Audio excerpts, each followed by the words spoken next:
Hello friends, every time I come before you, my viewers and my listeners, I take up a point from my book Beyond Soft Skills to tell you about the salient issues contained in the topic, and today's topic is patience. Earlier I have talked to you about character, about resilience, about being friendly with people, about integrity, and so many other topics. Today's topic is patience. And befittingly, I am standing on the sea beach, and behind me is the sea. I think the sea represents patience, is the best embodiment of patience. It has immense patience. And if we look at the sea for minutes together, for hours together, and even for days together, we are enamored by the amount of patience the sea, reflects, the sea shows. Whatever happens around in the world, the sea is not bothered. The sea is creating its waves, and I think it is also enchanting us with its beautiful, action that is creating the waves and giving us a lot of peace of mind. Well, what is patience?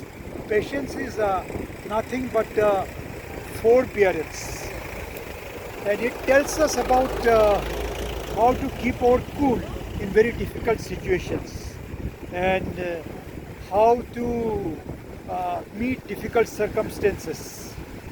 Even the psychologists and psychiatrists say that patience is a very rewarding experience in our life. Those who are blessed with the reward of patience, they can probably win over any difficult situation. Now, where do we see impatience? Take, for example, a traffic jam. If we are caught in a traffic jam which doesn't show any sign of easing in few minutes or in about half an hour's time, we become very impatient. Knowing very well in our heart of hearts that being impatient doesn't help. It does not solve the problem created by the traffic jam. Similarly, we may get frustrated waiting somewhere in the lounge of a hospital because we are not being called by the doctor, or the operation, the surgery is not starting in time. But impatience doesn't help. So we must work out a personal strategy to find out how we can be patient in difficult situations. It's a matter of little bit of practice, little bit of reading, and maybe nowadays we have got several resources like going to the internet, listening to the TED Talks, and all these will help us. I personally feel that whenever you feel there is room for impatience, we can spend little time in exercises, simple exercises, and then if there is a pattern, that we become impatient with certain happenings or at certain time of the day, then we must address that issue. We must find out the pattern of the impatience, and then we can work out a personal strategy for addressing the issue. And in some cases, if we can shift our attention or perspective to something else, then also we can get rid of impatience.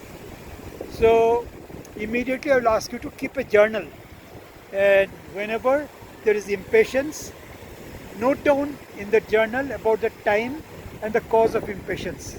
And after some time, maybe after a month or after 2 months, you can pinpoint the reason, the timings, and then work out your own strategy to resolve the issue. But as the saying goes, patience pays. So don't let impatience win over you. Be patient and you will win. Thank you very much.